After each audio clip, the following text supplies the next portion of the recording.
Good morning, everybody. Hello, I'm Chris Harbard. And I'm Mary Sia. We're with the Southwest Wings Board. And we'd like to welcome you all to our next online speaker series. Today we're welcoming Ken Blankenship and Allee Forsberg, who are going to talk to us about that tricky problem, little brown jobs. Now, Ken is the owner and lead guide of East-West Birding Tours, which he runs along with Allee. They're based at the Casa de San Pedro in the San Pedro Valley, close by. And we're very much looking forward to hearing from them. So at the end of the talk, there will be an opportunity for questions and answers. So if you do have any, you can pose them using the Q&A feature on the Zoom webinar. You'll be able to see that, and we'll answer those one by one at the end of the talk. So without further ado now, I'd like to hand over to Ken and Allee. Hey guys, how you doing? We're so glad that you guys came, and welcome to our talk. And as we were just I was just mentioning to Chris a little bit ago, or he was mentioning to me, this is a great time to talk about sparrows because this is the fall migration is kind of winding down, and that means that lots of them are arriving right down here in southern Arizona for the winter time. So it's a perfect time to talk about those little brown jobs. So that's what we're going to do with you guys here today. And you know, I got to say that their sparrows are kind of you know, infamously infuriating, right, for birders from an identification standpoint. So just let's talk about that then. Why do they drive people crazy and everything? And why do we call them this? So little brown jobs. You know, sparrows is a great nickname for sparrows and other small nondescript birds. Sometimes I actually say LBGs down here, or LGJs, little gray jobs down here in the Southwest. But you know, we hope today to share a few tips just to help you enjoy sparrows even more when you're watching your feeders or when you're out in the field. The goal is, you know, the goal is really not to share every single species that occurs across the calendar year, but really, we're just going to kind of provide you like a nice cross-section of most of these LBJs that spend their winter in southern Arizona. So pretty much the most commonly encountered species. Some tips for identification. We won't try to grind that out too much, but some helpful tips. And also a little discussion of their habitat and their range and life history along with each one. So the dilemma here, right, is this. All right, so do all of these look the same to you? That is kind of the dilemma that people face when they're out in the field or looking in their backyard and they see these little streaky dudes and these gray and brown, and a lot of folks kind of throw their hands up. So that's the job. That's our goal today, is to make it not quite so intimidating. And also just a quick note on identification pitfalls. When you are trying to identify any bird, there's a couple things that we like to talk to people about. Try to avoid, if you can, relying on size or relying on color as your primary sort of, you know, end-all be-all of an identification. Why? Why are we going to talk about how big it is or small it is, or whether it's, you know, whatever, gray or blue? Well, because size can be misleading. Birds could be all hunched down and kind of look like a small chunky bird, or they could stretch themselves out and you say, no, that was a lot bigger bird, even if it's the same species. So size is something that we use as a side, you know, sort of like a ancillary thing to help us out, but not as an end-all be-all. Color surprises a lot of people to say, hey, try not to rely on color too much, but it's true because this is the same species again in these two photos, but the lighting, the time of day, the angle that you have, the reflection off of leaves and other things can cause a bird to look very dark or to look very washed out and light. But can you ever use, you know, size and color? Of course you can, absolutely. And for example, when you've got a mixed flock and you've got 2 or more different species, well then, hey, that's great. You know, you've got them side by side. You can clearly say, hey, there's a larger bird, there's a smaller bird. So yeah, when you've got a mix, you can use size for sure. And then can color be helpful? Well, in one area in particular that we really like to talk about color being helpful is in the things about the birds that don't change when, you know, in your different lights and stuff. In other words, bare parts, eyes, things like that. Like, check this out. You can tell immediately, hey, that's got an all pink bill. This other guy on the left has got a bicolored bill. It's yellow on the bottom, dark on the top. The iris color being dark or yellow. The legs color, are they gray or are they pink? So you can use color and size, you know, as a nice little side, but we like to use some other things to be a little bit, little more reliable for IDs. So 2 big things when you're going to tackle this thing, this crazy little brown streaky dude, and you know, what am I going to do here? What is this bird? Ask these 2 critical questions. First of all, does it have streaks or does it not have streaks? We're talking about the breast and the underparts.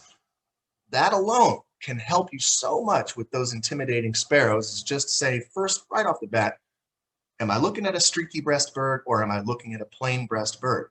Bam. The second thing to ask yourself is, where am I right now? Where is this bird? It's chances are a bird that wants to be in a wide open grassland may not be something you're going to see deep in a pine woods. So those are 2 key things to ask yourself right off the bat. And tell you what, we'll go through a few of our special habitat types down here in Southeast Arizona, but a lot of these could apply with just different species of trees, of course, but a lot of these could be a more general habitat type that occurs in other places too. The first type here is one of our favorites, just beautiful grasslands. There are areas down here in Southeast Arizona that you might think that you're in Wyoming, for example. This is the San Rafael grassland, beautiful, beautiful grassland. Lots of native grasses, saccatone, grama grasses. So beautiful open grasslands is a nice habitat type. And then out in your grasslands, you have sometimes within the grasslands kind of like a little bit of a mix-up. So let's say in this picture, you can kind of tell there's a mixed height grasses, different species. Some of it's low, some of it's high. You might find some nice hedgy stuff along the road. You might find a little patch of kind of little nasty acacia thickets that are down there. And we generally tend to find that those areas that have, like, you know, sort of a little bit of a mix, a little bit of a blend, can generally hold a greater diversity of birds than actually just kind of going out into the one out into one continuous grassland. And grasslands also oftentimes transition into mountains via beautiful rolling hills that are still very grassy with scattered mesquites and oak trees. So you might actually kind of have a grassland that's sort of surrounded or sort of transitions into this habitat. Another great place to look for those LBJs is open mesquite and agricultural lands. So a little more barren ground, a little more dirt ground, sort of in places that are heavily farmed, places that are even heavily grazed. Yes, it's not a good thing to have all that grass gone, but there are cattle tanks out there. And sometimes if you just kind of stake out cattle tanks in the middle of some nice grazing land, you might get the surprise of some birds that are pretty skulky otherwise, that they're going to come to that water. And I know I've spent some cold mornings looking at the size of cattle tanks for some of our special brown jobs down here. Of course, the Sonoran Desert, a very unique habitat, one of our favorites too, down here in Arizona and other parts of the Southwest. The iconic saguaro cactus, choyas, prickly pear, lots of thorny stuff, palo verdes and mesquites is another great habitat type. But we're at a crossroads here in Southeast Arizona. Coming in from the east, we also have the Chihuahuan Desert, so a lot more sparse and scrubby, lots of grasses, soap tree yuccas and mesquite and creosote bushes. So the Chihuahuan Desert is a lot more, I guess you might say, sort of sparse and desolate, but also great habitat for sparrows. Riparian corridors can be very rich for our sparrows and towhees and other birds. We're talking, of course, with riparian about rivers and creeks and washes. A lot of times in the West, you see those big, beautiful cottonwood trees that line the creeks, willow trees and thick cane brakes. Sparrows love to go digging around in those thickets and tangles along our creeks and streams. Right here on the San Pedro River, we see that every day. Lots and lots of different sparrows that are kind of piling up and coming out of the river here to go after all the seed that we leave out for them.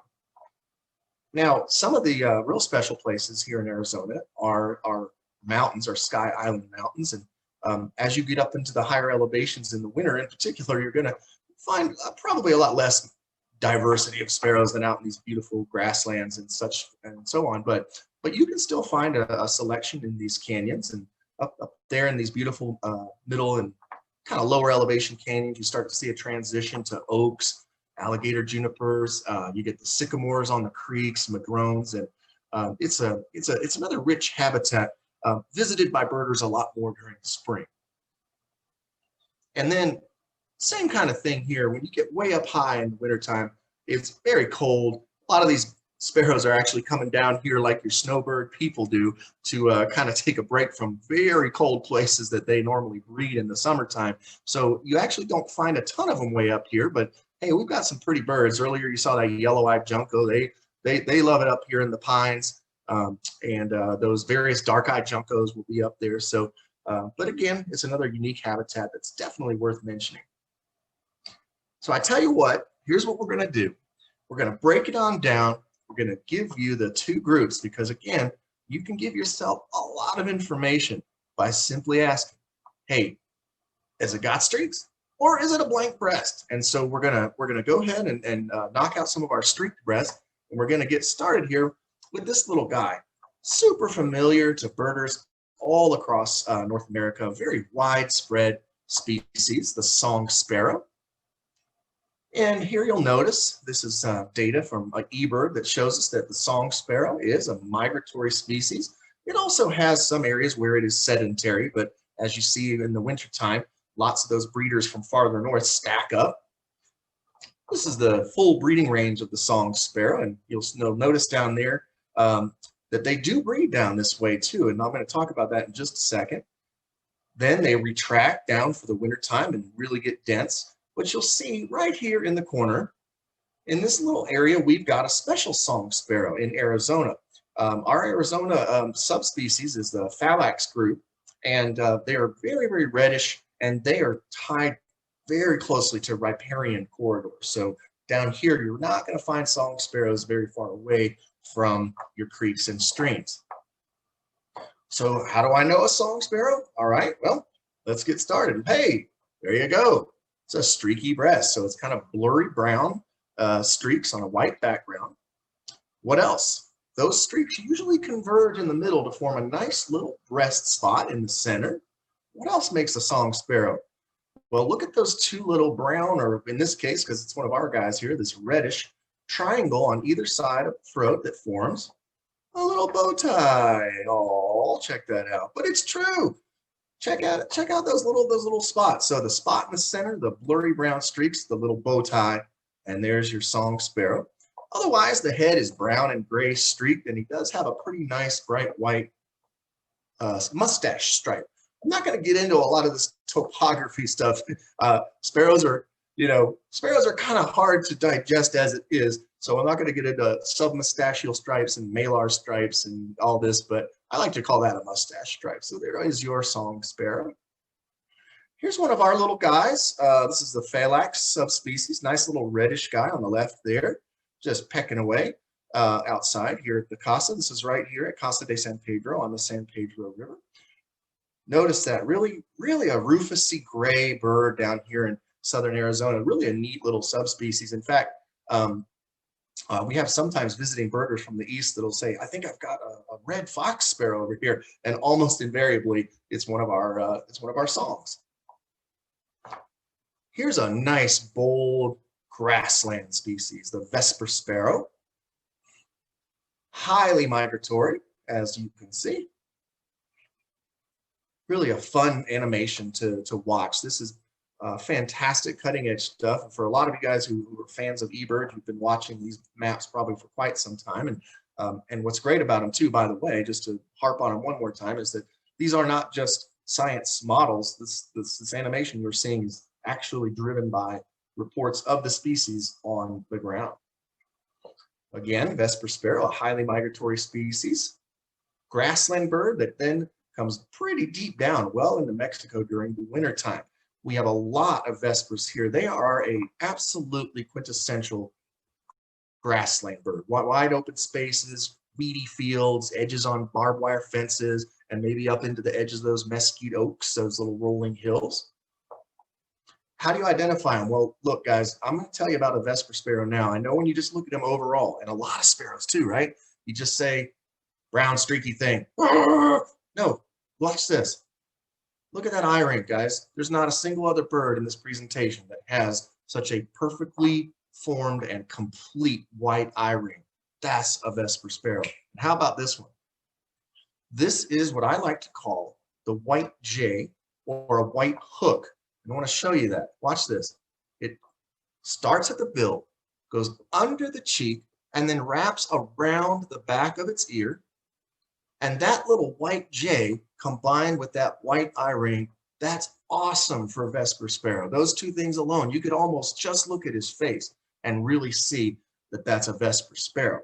Otherwise, it's got somewhat broken streaks below. See how they're not as blurry as a song sparrow? And I'm going to tell you something else, and this is fantastic about a vesper.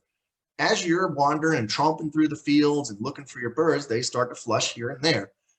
Well, look at the tail pattern on a vesper sparrow, guys. When they fly away from you, they've got a bold pattern of white outer tail feathers. So sometimes when they're perched, as you see there in the right, you can sometimes see it. But in flight, it really stands out. This little dude, look how dapper he is. He was foraging out back as well. And just this video does such a great job. Look, no matter how he positions that face, look at that beautiful vesper sparrow pattern. White eye ring, white jay. How about that, huh? Really shows this well. This is a cold day, so you'll notice he's fluffing up just a little bit there. And having a look at us. This guy's a real poser, but there you go. Somewhat broken, thinner streaks, white jay, white eye ring. That's your vesper sparrow. Now, if I could just get him to fly away and show us the tail pattern.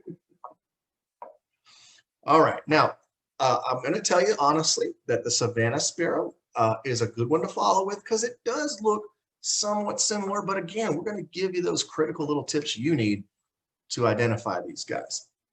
Watch savannah sparrow, how they explode up into the north. Look at that, breeding up to the Arctic tundra and then retreating all the way back down into the southern tier of the country for the winter. Again, there's a quick peek at their breeding range. The savannah sparrow is also a big open country bird.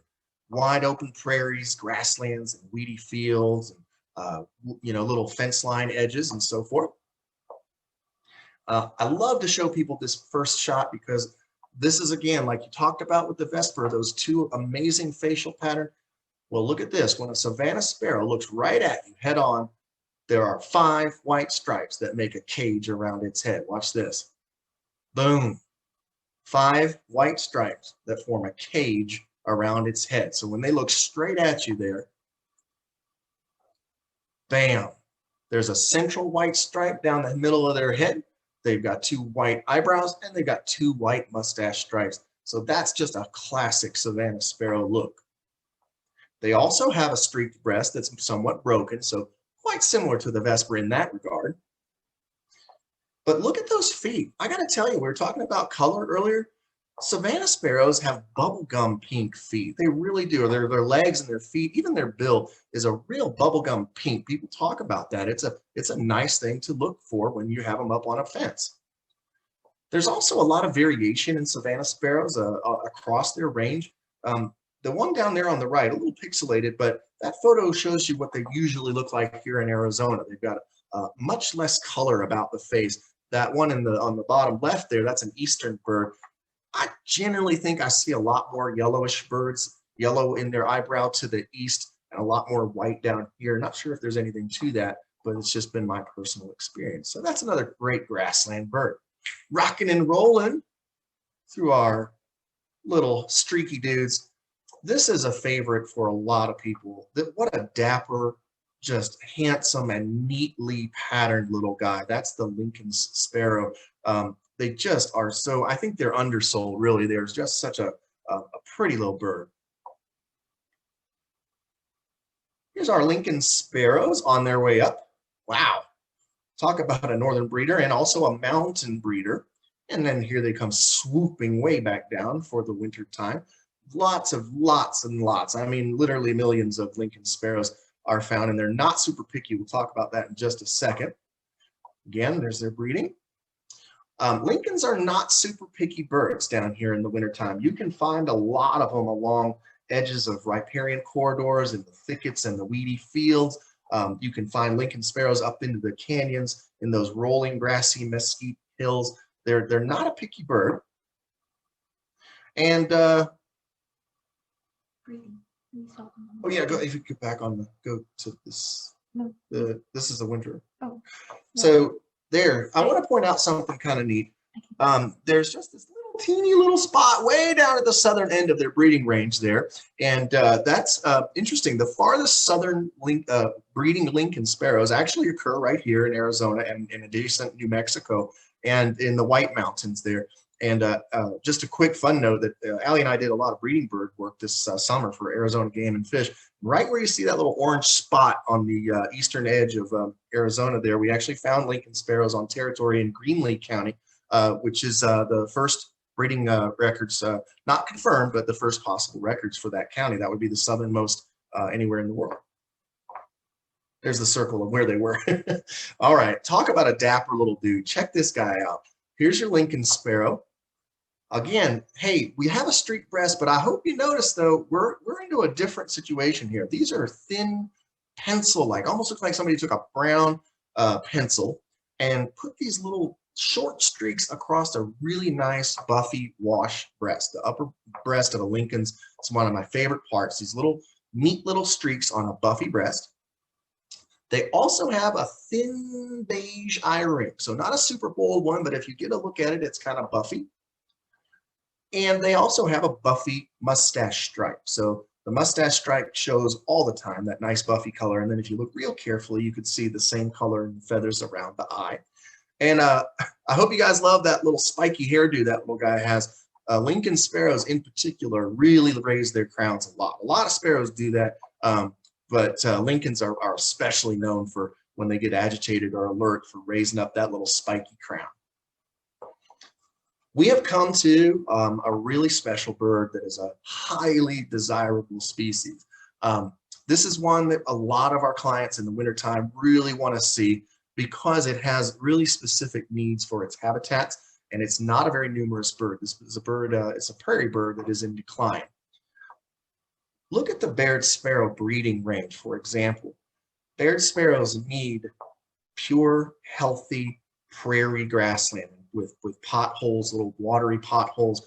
And that is a habitat type that is the most degraded habitat percentage-wise in North America is native prairie grasses and grasslands.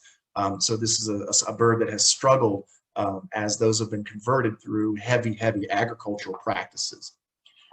Not only that, but look how small the area is where Baird sparrows winter, and just barely into the United States. So those, when you have a species that has very specific needs, healthy open grasslands, with as many native grasses as possible, you're talking about a very desirable bird, but also a bird that needs a lot of conservation help. We tend to find our Baird sparrows in areas in the grasslands where there's a little bit of mix to the grasses.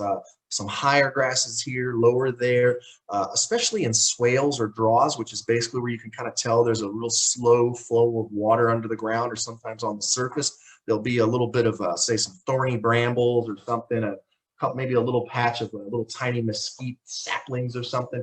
We tend to find them there more often. Very handsome little dude here, by the way. They're chunky, all right? And they are very flat-headed. I want you to notice how the Baird sparrow is a heavy-billed, flat-headed bird. It's almost like you could put a ruler from his forehead, from his crown out to his bill, and it would, you know, really would hardly change. They don't really have much of a forehead at all. They have streaks too, and kind of like a Lincoln's, it's more of like a necklace effect. It's not, they don't go all the way down. I want you to notice that they don't continue all the way down into the lower breast and belly. It's sort of a necklace of blurry blackish streaks. One of the favorite things for most birders about a Baird sparrow is this beautiful kind of yellow ochre color that you get in the eyebrow, as well as in the mustache stripe and the cheek. We love these little guys, obviously, as you can tell. And another thing I've learned too, and I can't remember if I noticed this or somebody pointed it out, but if you look, they have like a little box on their ear. That's called an auricular box. All birds have that. Sparrows in particular have pretty well-defined little dark areas that have varying amounts of color or borders. They've got these two little dark spots at the rear of their auricular box. I want you to notice that there. That's a pretty quick way to help you know you've got one of these little guys. And also, it's a short tail. So you got a dumpy little chunker with a real short nip tail. Those are just all combined to help us identify the Baird sparrow. Just a beautiful one. So again, you know, not every single bird that we get down here, but kind of ending with a really tricky one and a really special one at that. We'd love to take you out to show you the Baird sparrows in the San Rafael grassland. It can be a cold start to your day, but you get out there just as the sun's coming up and the sparrows are cold too, and they hop up into the sun. That's where Allie got that beautiful shot of the one perched in a little snag. So we're gonna go ahead and just truck right on into our birds that are sparrows or LBJs that have no streaks on the breast. Again, that is a lot of information to start with to help you feel less intimidated. Hey, look at this guy. He looks pretty familiar. It's a lark sparrow. Lark sparrow. Hey, once again, I love these. Don't you love these maps? Isn't that awesome? They're permanent residents here in Arizona, but they do breed more into the northerly part of the state. Whereas in the winter, they condense down. And check this out. They're a lot more in the southern part of the state. The lark sparrow is, you know, more of an open species, but they're not super picky about it. But you're not going to find a lark sparrow in the woods. Grasslands, sort of scrubby agricultural habitat, maybe some desert areas. That's your lark sparrow. How do you ID it? Yay, we have an easy one. We started off the non-streaked with this great bird because, hey, come on, check this out. This is a large sparrow with a large bill, and just look at that face. I mean, man, it's a harlequin pattern of chestnut, white, black. I mean, nothing looks like a lark sparrow. Then, combined with that, they have a black spot in the middle of their breast. So again, you know, we love this guy because we can say, I know what that one is. I know I've heard many a birders say that. So that's your handsome lark sparrow. I do understand. Okay. Oh, never mind. Sorry. I thought we had a technical difficulty, but we do not. Hey, here's another one. And I tell you what, you guys probably can't even get out of your house in the wintertime without stepping on one of these guys. If you live in the Southwest, this is the number one most common wintering sparrow. But they're a striking little dude nonetheless. White-crowned sparrows are also highly migratory, way up into the tundra, into the boreal forest, all the way through the Great Plains. And then again, check that out. When you look at the end there, that's the winter range. Look how dense. Look at how much of the world's population of white-crowned sparrows winter in the Southwest. They're literally everywhere. There's their breeding. And here is their wintering. Again, why are they everywhere? I mean, well, they're just highly adaptable birds. They don't care if it's grassland or deserts or your backyard or a city park. They're all over the place. So when you get into white-crowned sparrows, luckily they don't really give us that big of a headache, right? Because their heads are very particular. Check it out. These are both white-crowned sparrows. Okay. Yeah. No. Yes. No. Don't. No, they are. I promise. They really are. But they look different, right? And so here's the deal. When they're an adult, they've got that bold, crisp, black and white striped head. Kind of looks like somebody's wearing a cyclist, like, you know, a bicyclist's helmet that's just painted black and white. But a younger bird, that's the key here, has the same pattern, but in brown and gray. So a brown and kind of gray beige streaks. But both of them, though, notice that nice yellowy orange bill on both of them. So that should be a key. And also, we talk about size, right? And so sometimes birders see a mixed flock with a bunch of the adults, and then they see these immatures, and they think, wait, I got two species here. That's a good chance where you could say, hey, size should be a clue. Because if they're next to each other and they're clearly the same, you might start leaning in that direction. They are very plain gray below. That's the kind of birds we're talking about right now. They are highly, real densely streaked on their back, very boldly patterned. And this is another crest raiser too, by the way. We talk about how the Lincoln sparrow likes to do that. White-crowned sparrows a lot of times flex that little crown up and down. So again, adult on the bottom right, black and white. The young one on the bottom left with the brown and beige.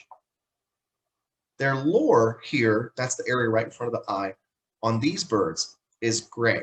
And I only point that out as sort of like a little like a challenge to you guys, that if you're here in southern Arizona and you see one that has black, that's connecting that black streak from the top of the head down all the way into that area in front of the eye, that is a more easterly subspecies, the Oriantha group. The ones we have here are the Gambelli that have that blank gray spot right in front of the eye. Just a fun little trick. It's not exactly easy to do that though. All right.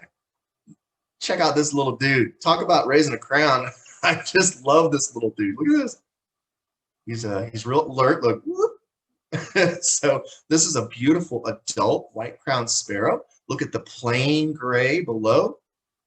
The heavy streaking, notice that on the back. And as we pointed out, a very heavily streaked on its back with little white spots, rows of white spots. There's that little crown raise for you there. And that bright orangish yellow bill. So this guy's just out there feasting. I think there was something hatching out of the lawn that day because there were no seeds there, but boy, they were finding a lot to eat over that way. So that's a great, great look at a nice adult white-crowned sparrow. We also have, as this guy kind of wraps up, almost on cue, an immature bird comes in. So notice again, it's doing the little crest raising thing. It has streaks on its head too. It's just that they are brown and beigeish gray instead of black and white. But look at that nice orangey, unique bill, orangey pink bill. Look at the heavy streaks, the plain gray below. And then we're back to the adult. And look, he even ends on a nice little crest raise for us there. So those are your white crowns. Here's a real special bird, and I know we have people tuning in from all over the place, not just southern Arizona, but then being obviously the focus of this little brown job of in the wintertime down here in Arizona. So I really wanted to mention for this one, both to people who live around here, or if you're far away, this is a very special bird because of its range. We'll see that in just a minute. Also, another crest raiser, as if this photo doesn't already tell the tale. This is your rufous-winged sparrow. We don't have an animated map because this is a sedentary species. It's also a very limited bird globally. I shouldn't say limited numbers-wise, just its range is very, very restricted. Look at this. It's more or less, it's an endemic bird, northwestern Mexico and southern Arizona, a little bit into New Mexico. And it is actually expanding with all the doom and gloom of, in avian ecology these days. It's nice to hear that the rufous-winged sparrow has actually been greatly increasing and also moving northward into Arizona. If you ever put in a checklist in Cochise County, for example, it'll flag as rare, but that's only because they're expanding into Cochise and the eBird folks are just kind of keeping tabs on that. So there's their range. They are very much a desert and open arid bird. They like Sonoran desert. They'll sometimes be a little bit in the Chihuahuan scrub and also in your kind of open mesquite grasslands that you might have around the bases of the mountains and out into the flats. Here's our pretty little dude hanging out, rufous-winged sparrow. And again, hey, look, no streaks. Instantly, you just eliminated about 6 or 7 birds. Gray below. It's got a pink bill too. And hey, here's another fun one for you. These are black whiskers, I'll call them. 2 black whiskers to be exact. The rufous-winged sparrow has a white throat framed by 2 black whiskers on both sides. So again, rufous-winged sparrow, 2 black whiskers on each side. Remember that later because it will come up again. All right, along with that, we've got, it's a nice little rufous-y crown, but it's interspersed with gray in there. So notice that. And also look at this beautiful little rufous eye line. It's a line that comes off the rear of their eye. So I'm going to say that real carefully here. It's got a rufous line off the back of its eye that matches that nice rufous crown. Where does the rufous wing come from? Well, truthfully, it's kind of interesting that we have 2 photos next to each other of the same individual, of course, showing that it's actually just a tiny patch in the shoulder of rufous feathers. Those are the greater coverts for you geeks out there. And they're often hidden when the bird is perched. So it's kind of a funny name for a bird that you don't see that often on. Now, why did I keep harping on rufous eyeline and rufous crown? Well, this bird is reminiscent of a chipping sparrow, which is down there. We're going to talk about them in just a second. But I want you to notice, though, that the chipping sparrow has a black eyeline, okay?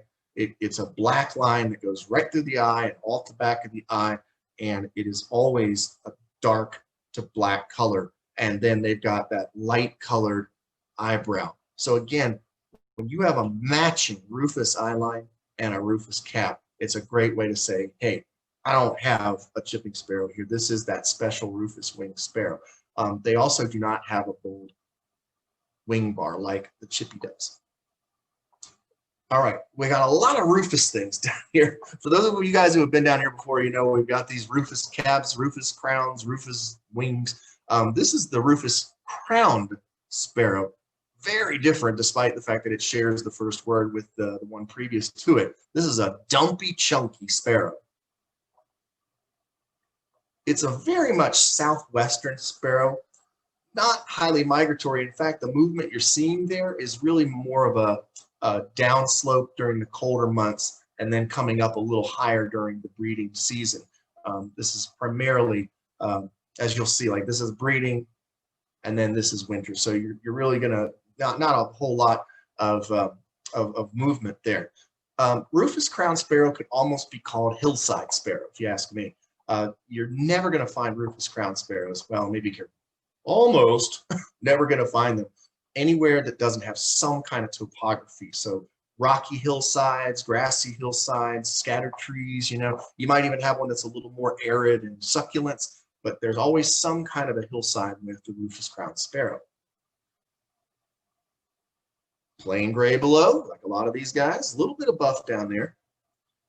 Namesake, rufous, kind of a chestnut crown, and also I want you to notice that little white eyebrow there right below the crown. Now this guy has an eye ring. So for those of you guys who aren't snoring, hey, yeah, you, I see you. This is, I know it's a bold eye ring. I talked about the vesper. I said, you know, nobody else has a more complete white eye ring, because it's critical for me to point out to you that as bright white and nice and bold as that eye ring is, it's broken at the back. There's a tiny little break. I know it's kind of hard to see in this picture. Maybe go check out your, do a Google search and look at some more images. It's a bold white eye ring, but it's got a little crack right there at the rear of the eye. Okay, remember how many black whiskers does a rufous wing have? 2. And this one has 1. Check it out, rufous-crowned, 1 black whisker on both sides of a white throat. Rufous-crowned, 1 black whisker. Rufous wing, 2 black whiskers. That'll help you. And I love their back. I know that sounds weird, but the next time you're at, say, maybe Santa Rita Lodge, and one of these is caught on that there's seed there in the wintertime, and you can look down on them, they've got this very blurry but yet subtle rufous and gray streaks. Love the back of a rufous-crowned sparrow. Chippers, they're tricky. These next 2 little dudes here are a little tricky, so we're going to treat them one after the other. Chipping sparrows are highly variable, little tiny guys, pretty svelte little guys with long tails. Chipping sparrows, again, look at this, exploding northward, far into the north to breed, and then retreating to the southern tier for the wintertime. Chipping sparrows are familiar to most United States birders from coast to coast. As you can tell, they're very widespread and very common. Sometimes they can be in flocks of up to 80 or 100 birds. When we see chipping sparrows, we also don't think of super picky birds, kind of like lark sparrows. As long as it's a little open, some weedy fields, maybe some hedgerows or canyons, chippers will, I even go up into those pines I mentioned earlier. Not a whole lot of birds do, but if you just got some mix of some edgy stuff and some open stuff, you'll have your chippers. The only place I wouldn't really expect to see them is kind of in a deep woodland. And hey, here's some quick things for your chippy. Gray below. I hope you're noticing a pattern here. We like that, right? There's that eye line I talked about. Dark or black eye line coming right through the eye all the way through. They have a crown that can be almost an orangey rufous like that guy in a breeding plumage on the right, or just pretty much a plain brown like the one on the left. And then notice the two. Really, they've got two stripes on their face, you could say. The black eye line and then a whitish eyebrow. And I know the word supercilium is a little more official for eyebrow stripe, but again, I kind of like the more relatable terminology there. They do have a wing bar too. It's kind of like a little scallopy little wing bar there. I am handling another one that's quite similar to him right off the bat, just to kind of bookend them together. This is the brewer sparrow. This is the first of a couple birds that we're talking about here that are not widespread, though. This is a real Western bird. You'll see very much a Western, signature Western and montane bird. Just a little interesting tidbit that there is another subspecies of brewers that breeds so far north that they don't have it on this animation map, but that's okay. It's called the timberline sparrow. That might be something fun for those of you guys who want to do a little bonus homework for yourself. There's their wintering range. This is also not a picky bird. In fact, you may even find brewers mixed in with chippers, and you might even find some lark sparrows too. These are all birds that, as long as it's not a really enclosed deep woodland, you can expect that you might find them. Brewer sparrows, I tend to find the largest flocks though in real kind of more scrubby desert stuff. But as long as it's pretty open, maybe grasslands, maybe some mixed agricultural lands with some kind of fallow fields and scrub and edges like that, you'll find your brewers. Now I know it looks a little bit like a chippy, but just hold on, don't panic. What's the best field mark for a brewer sparrow? They don't have any field marks. That's my best. I don't have a great sense of humor or anything, but really, people look at them and go, "Wait, what is that?" And I'll say, "Well, what does it look like?" Nothing. They really are. Look at this. This is just an overall gray-brown little brown job, right? This is kind of your quintessential little brown job. It has a teeny little bill, which so does the chipping sparrow. It's plain below, just like a chipper. But I want to show you too, though, those two birds, which no surprise, they're very close relatives. They both have long tails. So for such little kind of dainty little birds, they've got a pretty long tail that is forked when they're perched. I love this video. It's probably my favorite one. We've got a group of brewer sparrows and one stupid house sparrow, and they're feeding on these grass seeds. Look at this little guy. Wink. Boink. So this was like a month ago or so, and all these grasses in the back were in full seed, and this little flock of brewers found them, and look at them, just says, "I can get it, I can get it," and then it bounces back up.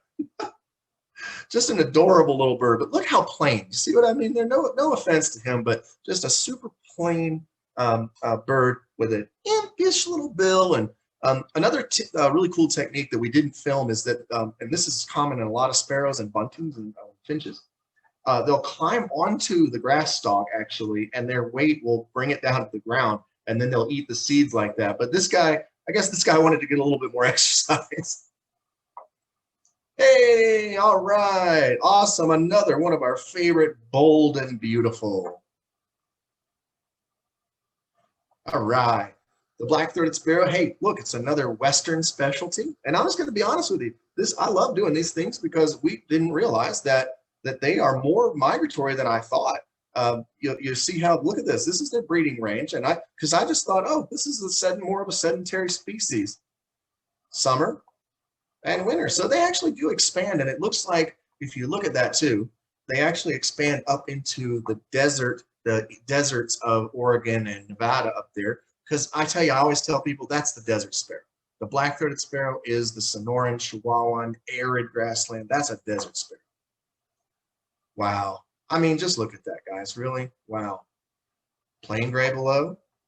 And I mean, hey, just like the lark sparrow, we kind of wrapped up these dudes here with another one that you can go, hey, look at the black and white and gray, bold facial pattern. Just a beautiful, beautiful bird. And I also want to point out one more mark too. White eye arc under the eye only. Notice that. See, it's a very subtle mark, but a white eye arc just under the eye. Sorry, I get off on that one because I really love, so I got off on a little tangent there. I love that bird. So what we'll do here is we're going to wrap up with two very short groups. Just going to briefly touch on towhees. They are sparrows. They're just not called sparrows. These are all going to be larger birds than any of the sparrows we've mentioned before. Down in those riparian scrublands, you might find the abert's towhee, a dark gray-brown bird. Black mask, bluish-gray bill. This is a sedentary bird. So there you go. We don't need a dynamic map. There's our abert's towhee. They love riparian corridors, although they do occur in the Sonoran Desert as well. This is another super common but really subtly beautiful bird, the canyon towhee. Look at how closely related you can tell that it is, but doesn't have the black mask of the abert's towhee. This is a much more sandy gray towhee with terracotta undertail. And it's also more or less a sedentary bird, super adaptable. You might have it on your back porch, out in the desert, in a grassland, in the suburbs. Just a real flexible bird is the canyon towhee. Spotted towhees are much more mountain lovers by contrast. A super boldly patterned towhee, as you can tell here. Gorgeous rufous sides, white belly. Male has a black head, the female with more of a brown head, and heavily spotted with white on the top. The purple is permanent, is a year-round resident in the purple areas, and the blue is where it may expand in winter, and red during breeding. These are higher elevation birds. You can find those in oak scrub and manzanita scrub up in the canyons. And our last sparrow, not called a sparrow, is a favorite for a lot of folks. This is such a boldly patterned bird, guys. It really speaks for itself. Reddish orange crown, bright white throat with those white mustache stripes on a gray background. And of course, the favorite part for green-tailed towhee, that yellowy green wings and tail just so stand out. And we do see these birds pretty much in a lot of areas, but you know, they don't like developed areas. That's the thing. We see them in the mesquite grasslands. We see them in the thickets and along the rivers and out in the lower canyons and middle canyons. But it's, for whatever reason, green-tailed towhees just don't especially like highly developed areas. So that's the smallest. That's the one of the southernmost areas that green-tailed towhees breed is also here in Arizona, and you can see over there in New Mexico where you have some mountains that are red, and we got to see some of these guys nesting in the White Mountains too, along with those Lincoln sparrows. Kind of fun to see things that are kind of at the edge of a breeding range. All right, we're going to wrap up today, and then we'll have some questions if you guys have any. Just want to wrap up with sparrow-like birds. These three jokers you got to look out for. If you're not familiar with the pine siskin, I say get familiar because, folks, this is a record invasion year. There are more pine siskins invading into the southern tier of North America this year than ever recorded. So get to know them. Super sharp bill. And look, most of them have some yellow in the wing and tail. None of the sparrows have yellow in their wing or tail. Ooh, this is a big pitfall. Watch out for those red-winged blackbirds. They're much larger than any of these sparrows. Yeah, they're streaked. Yeah, it can be tempting, but look at that bill. It's a big, pointy, icterid bill. It's a blackbird bill. And hey, with a big face full of suet is our local house finch. And I don't know, I wish I had some really cool, quick, and easy thing to say. You'll never call a house finch a sparrow again. But alas, I don't. But I just say to people, look out. Because I tell you, if I've seen one bird more than any other in ID groups on Facebook that they're saying, what sparrow is it? It's got to be the female red-winged blackbird. So anyway, I know that sparrows are kind of notoriously tricky. To embark upon a mission to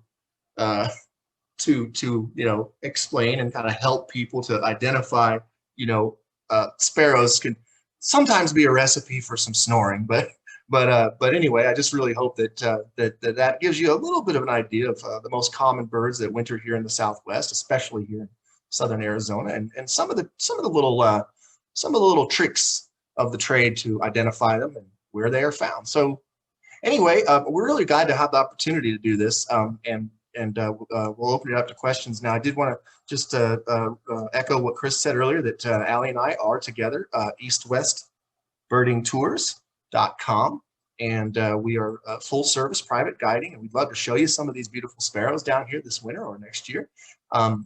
And also got to give a plug to where we stay. We are the guides in residence and the naturalists on staff here at Casa de San Pedro, bedandbirds.com. Talk about a great website for a birding place here on the San Pedro River in beautiful Cochise County. So we hope you'll look us up. I do hope that you guys have not been overloaded too much, but anybody have any questions on those habitat types, or maybe there's something about a particular species that that you wanted to know about? Hey, Ken and Allie, thanks. That was so great. Yeah, brilliant. We do have some questions from our attendees. They're starting to pop in. And our first person who asked a question is Gay. We're going to allow her to talk. Gay, are you ready to talk and ask your question when you can? Okay, well, my question essentially is, I really enjoyed this. It was very nice and challenging, and I would like to review it. And so I'm wondering, will I be able to access the recording? Gay, I'm gonna let Maria field that. Yeah, great question, Gay. Thank you so much for asking, and to everybody. Ken and Allie's talk is going to be available as a recording until Tuesday, November 24th. So anybody who's attended will receive the link, and please feel free to share this with anybody. You can also find it on our website. And thank you so much for attending, Gay. Okay. We also have a question from Terry Griffin. Terry, would you like to answer your question live?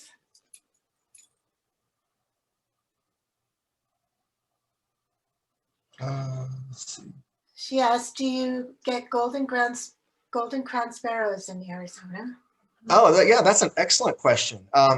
So golden crowned sparrow, a very close relative of the white crowned sparrow, and in that the genus Zonotrichia, lots of big, chunky sparrows. Did you maybe just go?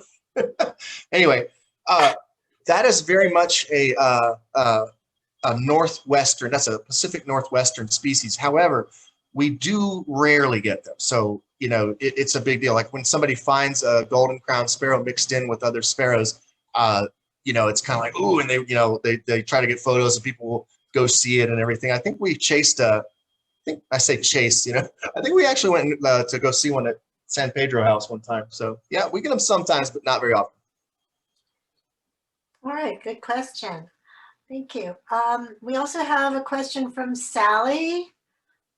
Sally, whenever you're ready, you can go ahead and you have to unmute your mic. Okay, you can go ahead and ask your question, Sally. We were just saying hi to both of you. It's Bruce and I. Hi. How's it going? Good. Hi, Ken and Allie. Hi. I love it. I'm glad you came. Yeah, we'll see you guys soon. In the springtime, back in the Sky Islands, right? Yeah, That's right. Awesome. I sure hope so. Yeah, I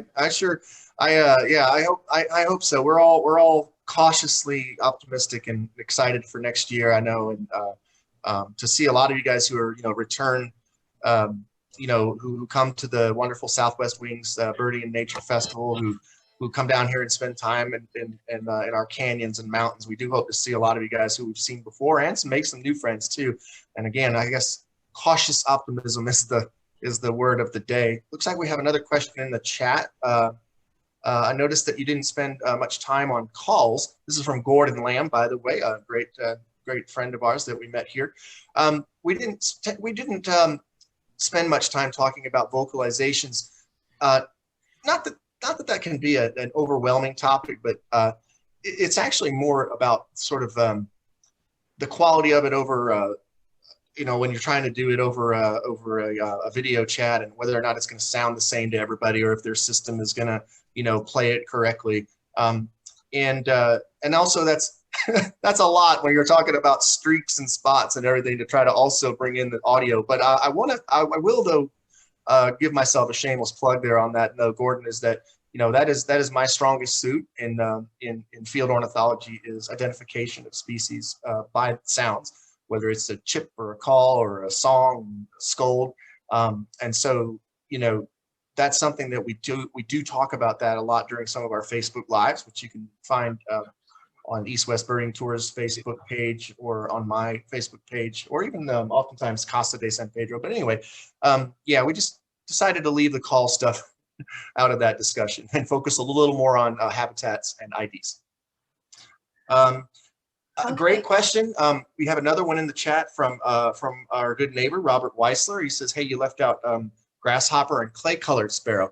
Yeah, and we had some tough decisions, to leave, like I started off by saying, we did leave some of them out. Kind of not, again, avoiding the overwhelming thing for one. And I don't know, it's tough. I guess I don't have a great answer for it. Those are really cool birds. Uncommon, but we know we can find them. But yeah, those were just hard decisions, man. Yeah, that was a question Gina had too. Yeah, and actually he's hitting on some other ones here too. So and I'll go ahead and especially about the botteries and the Cassin sparrow. So about those two, and also I'll just go ahead and throw in a fun one, the five-striped sparrow.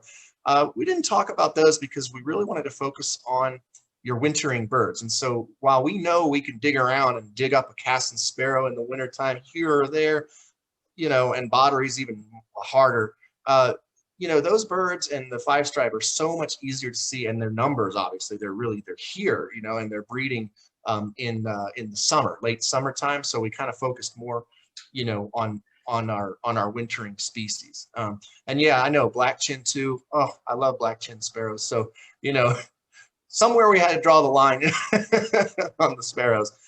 Maybe we could do a follow-up on the more uncommon and coveted species or whatever. Okay. Chris. Yeah, we've got a question from Kathy Anderson saying, are there any distinctive behaviors among the sparrows you've covered? Yes, and I mean, I can kind of think of a couple off the top of my head. Like, here's a fun one. When vesper sparrows flush, along with that really cool, remember the tail is this, so this would be white in the tail. Along with that, vesper sparrows oftentimes fly strongly up to a high perch. And again, that's, behavioral things are awesome, and they're circumstantial evidence, but they can give you a pretty good clue. So that one comes to mind. Can't think of any particular. Well, we talked about the rufous-crowned sparrow, how funny they are, that they just, for whatever it is, they just I won't find that bird anywhere that there's not some kind of a slope or topography. All these birds, as a general rule, and I know this probably goes without saying, are very terrestrially oriented birds. These are ground foraging, scratching, type of bird. So sparrows in general orient themselves more to the ground. But yeah, good, excellent question, and just a couple things come to mind. And oh, you know, as far as where are some great birding areas in southern Arizona, you know, this is Rhonda West asking. You know, there are so many wonderful resources for that. I would say that you could go to the to eBird and look for hotspots down here. That you could, that's a great way to explore any place that you plan to go birding. You could also, if you go peruse the Southwest Wings Birding Festival, all those little field trips actually describe the places that they're going to go. And so that's like, hey, you know, and we take you to the best places. So that's another resource. Tucson Audubon Society is another resource as well. And there are many print resources too. In fact, the Finding Birds in Southeast Arizona is probably the best bird finding guide down here. It's a spiral bound book with a Montezuma quail on the cover. Oh, Jean Ashby says, tips to ID lark bunting females. Yes.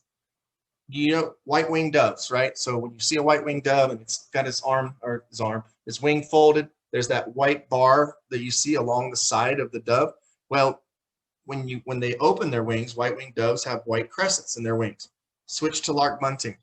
Same exact pattern. On the closed wing of a female lark bunting, even though she's all streaky and stuff, there's always going to be a bar of white on the closed wing on her side. Males have it too. And just like in a white-winged dove, when they spread their wings out, when little flocks of lark buntings are kind of hopping along and bopping through the shrubland, you see they have white crescents in their wings as well. So that's actually an excellent way to identify female and male lark buntings, which should be called sparrows. What else? Yeah, anybody else got anything else for us? These are good questions. I mean, I love it when I get stumped because it makes me go and look it up so I can answer it next time. We have some in the Q&As, guys. I don't know if you see the Q&A box. Oh, yeah. Let's see. There's a couple of questions about black-chinned sparrow. Yeah. So black-chinned sparrows they breed here very sparingly, but they do. And they winter here in a little bit higher numbers. I find the most black-chinned sparrows in lower elevation, arid canyons. So like arid thorn scrub canyons with lots of, generally lots of prickly pear, cholla, and acacias. Some places come to mind are Florida Canyon, Box Canyon, Guindani Canyon in the whetstones. In other words, the drier, rockier, kind of succulent habitat, the better for black-chinned in the wintertime. And they pretty much, if they're going to breed here, they're going to breed in those areas as well. French Joe Canyon in the whetstones comes to mind. Hunter Canyon in the Huachucas. So scrubby, arid canyons, both for breeding and for wintering, but not an easy one to find here in Arizona. It's a you know, like I say, you can name these spots and dig around and you can probably find them, but they're not widespread at all. Very local. Okay. Good.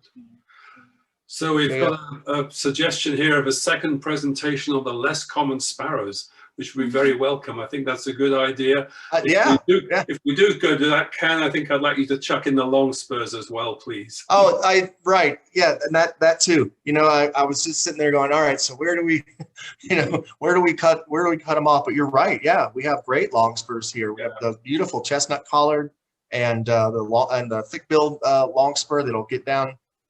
It gets down here. You know, you always have to kind of pick them out when you have like the bubbling calls of the chestnut collars over your head. You always try to listen for something a little different and go, that's a thick-billed being, formerly McCown's. And then, hey, every once in a rare while, we'll get a Lapland long spur. Yeah, I agree. So sort of the less common and maybe funky non-sparrow named sparrows. And Gail is asking about distinguishing female dick sissel. Yeah, that's just a great one. I mean, you know, I'm from Georgia originally, and they do breed in usually in weedy fields that have a lot of forbs and weeds and grasses and stuff. I've certainly seen a good number of them, but boy, just like off the top of my head, you know, I always think about with dick thistle, there's the rufous patch and the folded wing. There's the gray face that usually has a yellow and a white, like a I want to call it like an eyebrow and a mustache stripe for that. But yeah, I mean, you know, that's really what comes to mind is they just two things about a dick thistle. Look for this really pretty kind of chestnut rufous bar on the wing, and then when you look at the side of the face, you're going to get a yellow forehead stripe and a white mustache stripe, kind of a triangular shape on a gray background. So that would be, and just a quick tip on dick thistles too. And I don't know, Gail, where you're coming to us from, but dick thistles are a prairie bird, so very much a Central Plains, Texas, Oklahoma, you know, Nebraska type. It's a very much a center of the country type of grassland bird.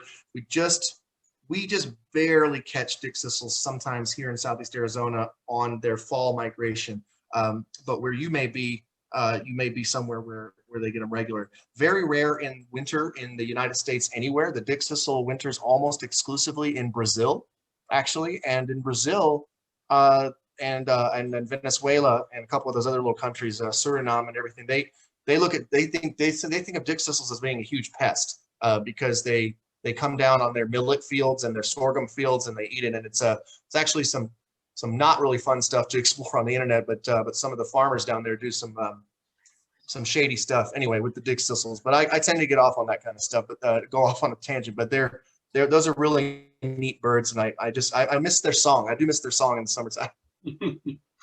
Well, thank you everyone for all your questions. That's been absolutely fantastic. I'm going to throw something in. Anyone who wants to know a little bit more about sparrows, I've got to recommend the book by Rick Wright, particularly as he's one of our festival attendees, speakers, and guides. He's written the Peterson Guide to Sparrows, which has got a tremendous amount of information about the background of each species, how they were discovered, their names, the typical detail that Rick goes into. So I can't recommend that book too highly.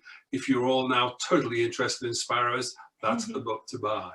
I like that one a lot. I'll plug Sparrows of the United States and Canada. That's another a pretty good sparrow resource as well. But gosh, Rick does a phenomenal job. So thank you very much, Ken and Allee. Ken and Allee, that was fabulous. Fantastic. No, thank you guys. Really good. Just a quick reminder, if any of you tuned in late, you can catch a recording of this. It takes a little while for us to put it up, but should be there by the end of the day, and it will be available until Tuesday, the 24th of November. So you can listen to it again and catch up on some of these fabulous tips that Ken and Allee have given us. Really, really good. All right. So, thanks, Ken and Allee. Yeah. Thank you. Thank you, everybody. Okay. Bye. So now, just to mention that we have another talk coming up, of course. In fact, we've got a holiday series of talks, which will be starting on the 25th of November with Gillian Cowles, who will be giving a talk on sharing, caring, and thievery, which is looking at arachnid behavior and interaction. So if you fancy learning a little bit more about spiders and scorpions and all of their relatives, this will be a fabulous, fabulous talk. So that's going to be coming on the 25th of November. And please visit our website for details of all of the other webinars coming up. That's at www.swwings.org. So thank you very much, and thank you for attending, and we look forward to seeing you all again in a month's time. Thank you, everyone. Thank you. Bye-bye.